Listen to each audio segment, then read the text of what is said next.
So my portfolio name was Sansoda Securities, just my last name and the word securities. My portfolio consisted of NVIDIA, Microsoft, Mercado Libre, CrowdStrike, and OnCloud on Holding AG. A brief history of NVIDIA: it's a technology company that produces gaming processing units or GPUs for gaming and sometimes professional application programming interfaces or APIs. The video was founded on the 5th of April 1993 in a Denny's restaurant located in San Jose, California by three men, Jensen Huang, Chris Malachowski, and Curtis Priam. The video's current headquarters is located in Santa Clara, which is also a city in California.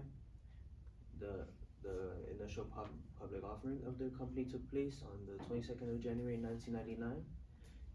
The video joined both the S&P 500 and the NASDAQ 100 in 2001, and only last month joined the Dow 30, as Mr. Smith mentioned before.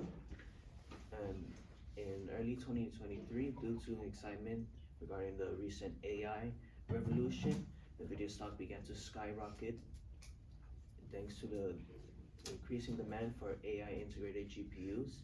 And two of NVIDIA's historically great products are the GeForce 256, the picture that right there, was the first ever GPU invented in 1999, and the Alex neural network. It sparked the era of modern AI that we know today. My reasons for purchasing this stock, as I mentioned, that the video stock has been skyrocketing since the start of 2023, and this year alone, it has gone up by over 192%. And being a Magnificent Seven Stocks member, I was incredibly bullish that it would only continue to grow. And NVIDIA recently announced its next generation AI chip, Blackwell, and I expected demand for these chips to benefit the stock, and I was right, because the day after we purchased these stocks, CEO Jensen Huang announced that the demand for these chips was insane, so the stock went up by about 6-7% that day alone. I purchased 169 shares of NVIDIA at $118.20 per share. The liquidation price was $138.25 per share. My initial investment was $19,975.80. Total revenue $23,164.25 for a gain of $3,288.45. It experienced some drops along the way, as you can see. One of them over here, late November, that was due to the quarterly earnings report. It wasn't that it was bad, it just wasn't as good as stock analysts had hoped. And this usually happens every year. Historically, the video stock is weakest during the last 6 weeks of the year. The next company that I purchased stocks in was Microsoft. It is one of the largest companies in the world with multiple different technological services, such as internet services, cloud computing, and video gaming.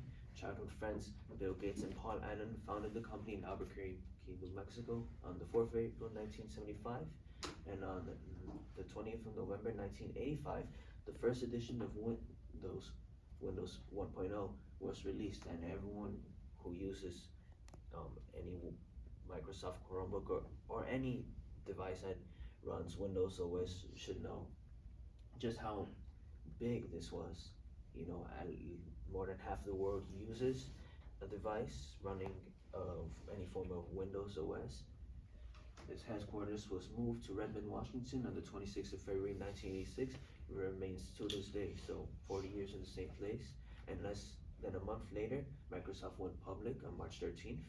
Microsoft Office, which includes applications such as PowerPoint, Word, Excel, it was introduced in 1990. On the 13th of January 2000, Steve Ballmer, a longtime employee in the company, was named CEO of Microsoft, succeeding Bill Gates, and Ballmer himself was succeeded by Satya Nadella on the 4th of February 2014. There's a picture of all three of them: Bill Gates, Steve Ballmer, and Satya Nadella.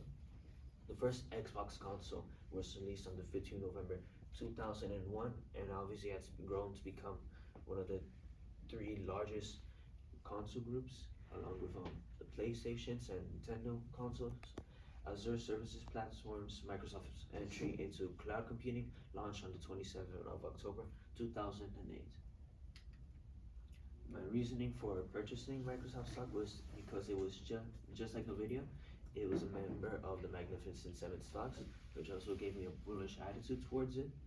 And Microsoft's products are some of the most used in the world, and they're very relatable. You know, whether it be applications such as PowerPoint or Excel, or any laptop or desktop that runs Windows OS software, or even an Xbox console. You know, relatable products, very popular. So I only thought that would help boost its stock over time. I purchased 47 shares of Microsoft stock for $417.85 per share. The liquidation price was $422.46 per share. My initial investment, $19,000, 638 dollars points 95 cents. $90,000, 902.62 in total revenue for a gain of $268.67. You see right here, just before the beginning of November, the stock fell a lot, which was very disappointing.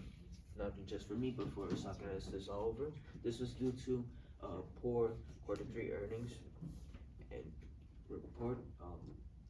They stock analysts expected a larger and faster growth in their cloud computing, which failed to occur, but it eventually rebounded, so I ended up gaining money instead of losing.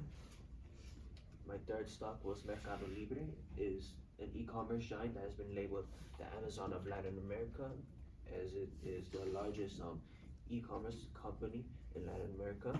It was founded in 1999 by Stanford graduates Marcos Galperin, Hernan Casa, and Celio Tona in Argentina.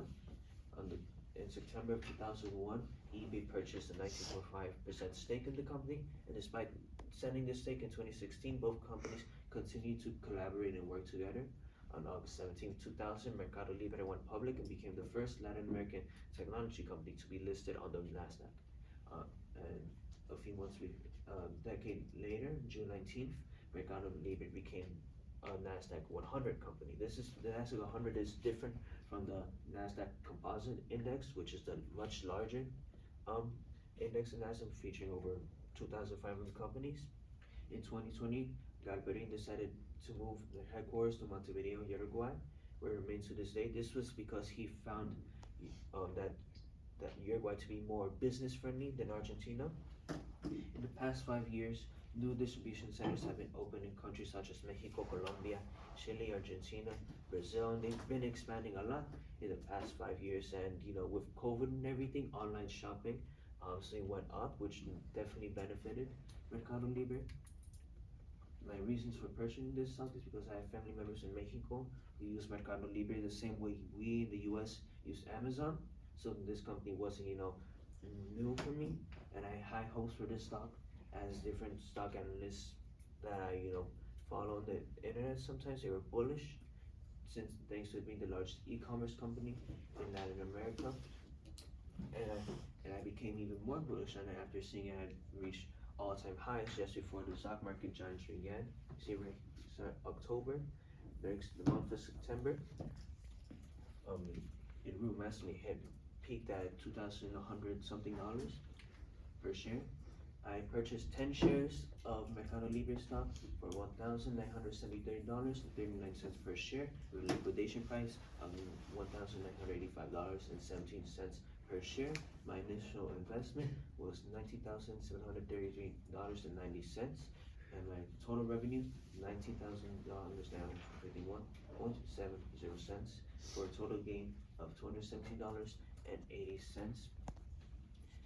And again, just like Microsoft, in November, a large drop in the stock's value thanks to a poor quarterly earnings report, which disappointed me. But just like Microsoft again, it managed to bounce back, so I ended up avoiding losing any money with this stock.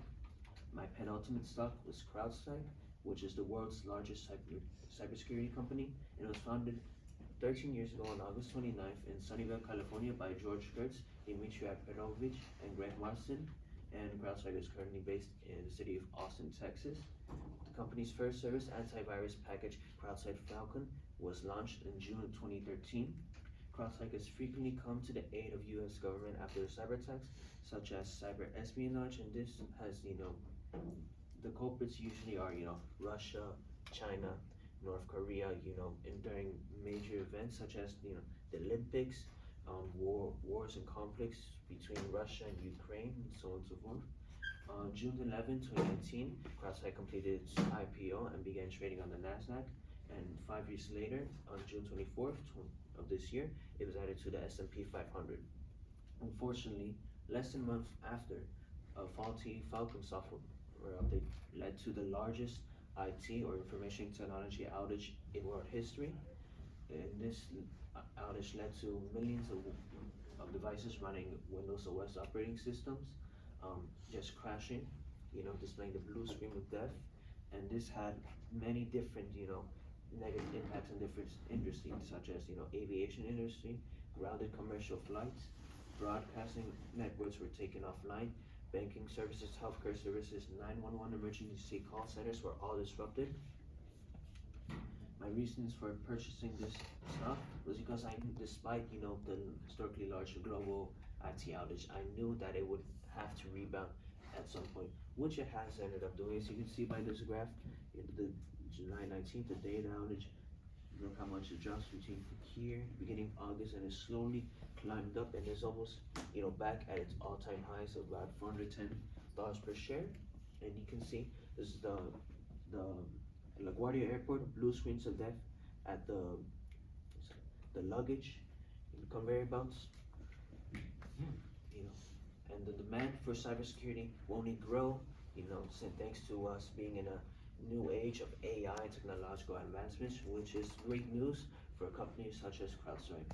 My fifth and final stock, oh wait, never mind.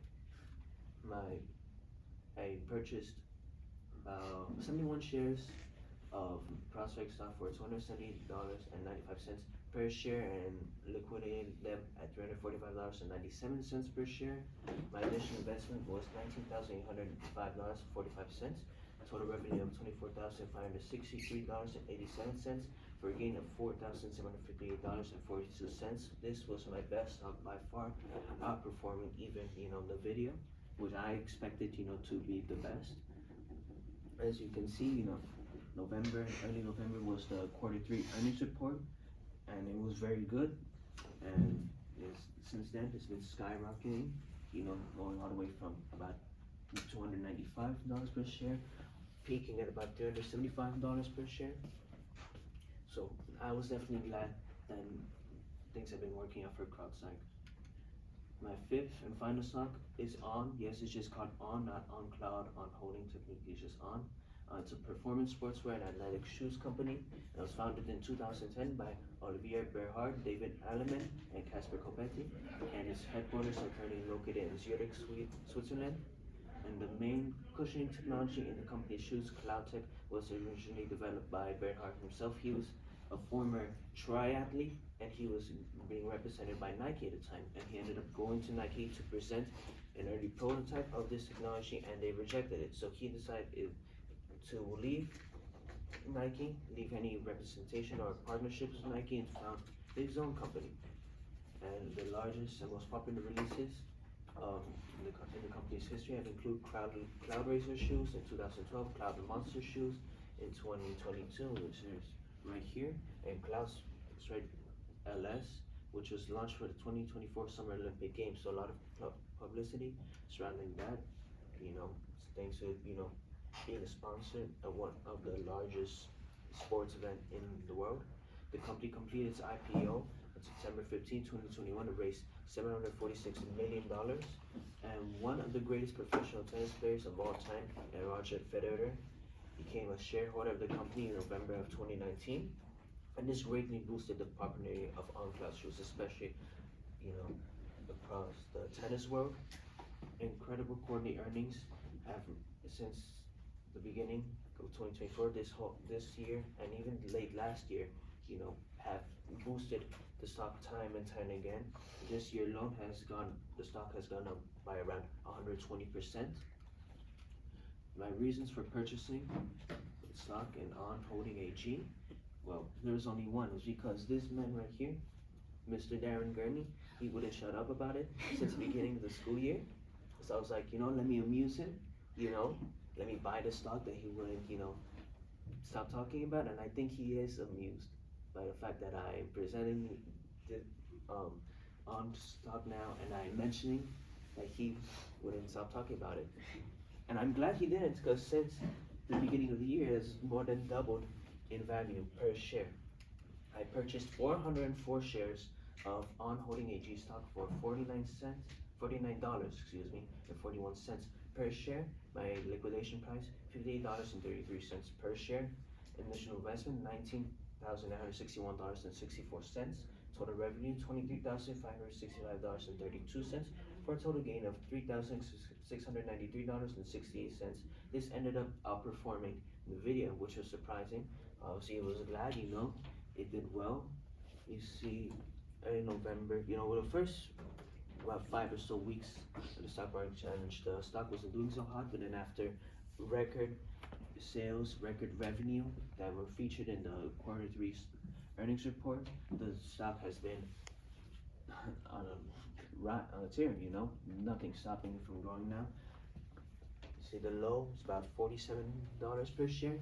Now currently sitting about $58, $59 per share.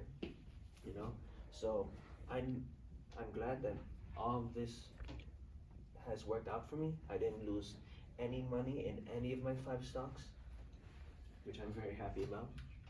My overall portfolio performance, my total outcome or final value of the portfolio, $112,135.76 for a total gain of $12,135.76, or about 12.1%. You see it rise during the initial week's drop during week 5 due to some bad quarterly earnings reports, and it continued to rise after it's important good quarterly earnings reports by CrowdStrike and On Holding.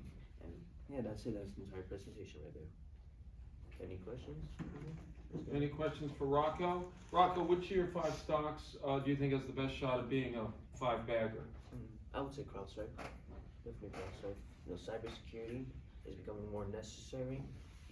Like I mentioned before, new technological and artificial intelligence advancements, and cybersecurity is always going to be needed as long as advancements in those sectors are being made.